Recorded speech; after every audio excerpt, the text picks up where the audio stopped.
তবে যদি বাটা মাছ রান্না করা যায় ঝিঙে আলু দিয়ে হালকা মশলা দিয়ে, দারুণ হয় গরমের দিনে। ভিডিওটি স্কিপ না করে পুরোটা দেখার অনুরোধ রইল। আর ভিডিওটি যদি ভালো লেগে থাকে তাহলে লাইক করবে, একটা কমেন্ট করবে আর সাবস্ক্রাইব করে পাশে থেকো। নমস্কার বন্ধুরা, আপনারা দেখছেন কুকিং হাউস অফ অনিমা। আজকে একটা বাটা মাছের রেসিপি তোমাদের সাথে শেয়ার করব। ঝিঙে আলু দিয়ে বাটা মাছ দারুণ হয়, ঝিঙে একটা মিষ্টতা ভাব আছে। চলুন শুরু করি রান্নাটা। দেখো বাটা মাছগুলো সব আমি ভেজে নিচ্ছি।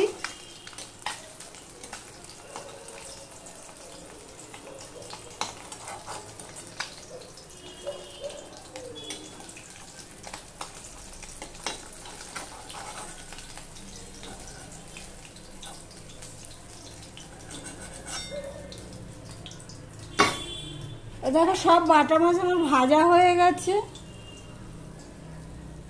ওই কড়াইতে যা তেল আছে তাতে আমার মাছের তরকারি বসানো হয়ে যাবে।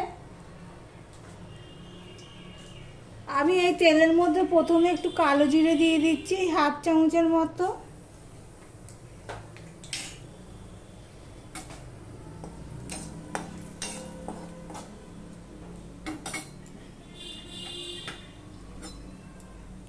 এবারে দেখো এখানে আমি লঙ্কা পেঁয়াজ কেটে রেখেছি, একটা বড় সাইজের পেঁয়াজ আর 6-7টা কাঁচা লঙ্কা, এগুলো আমি দিয়ে দিলাম।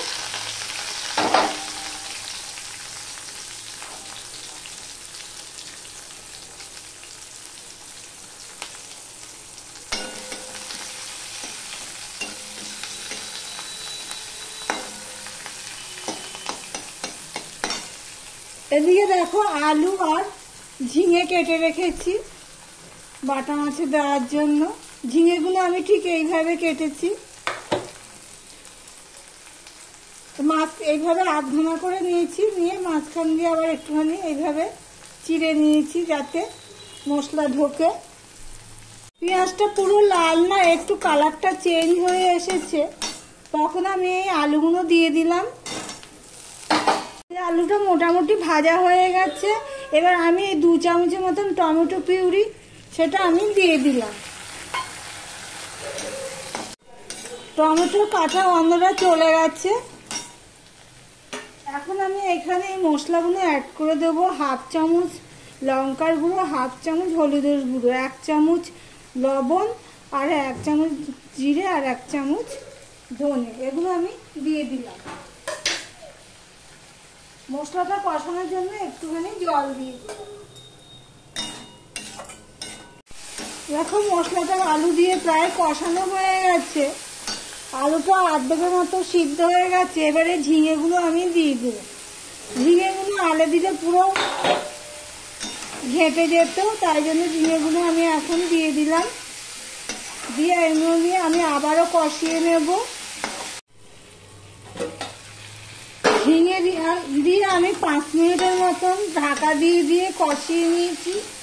দেখো আমার কষানো হয়ে গেছে তরকারিটা।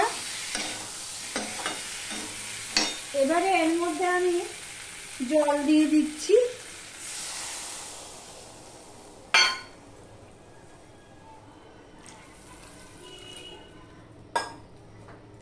এবার গ্যাসটা বড় করে দিলাম, এতক্ষণ মিডিয়ামে রেখেছিলাম। এবার এটা ফুটে উঠলে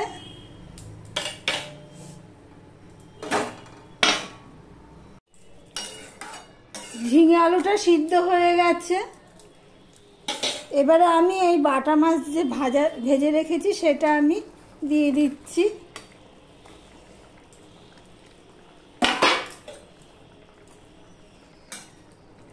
নুনটাও আমি দেখে দিয়েছি, ঠিকই আছে।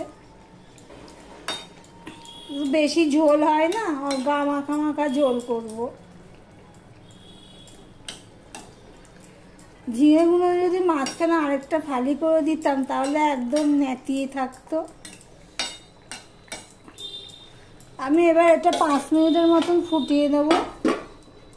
দিয়ে 5 মিনিটের মতন ফুটিয়ে দিয়েছিলাম ভাজা মাছ দিয়ে। এবারে আমি ধনেপাতা ছড়িয়ে দেব। ভিডিওটি যদি আমার ভালো লেগে থাকে প্লিজ নতুন চ্যানেল, ছোট চ্যানেল পাশের সাথে থাকবেন এবং সাবস্ক্রাইব করে লাইক কমেন্ট করে দেবে।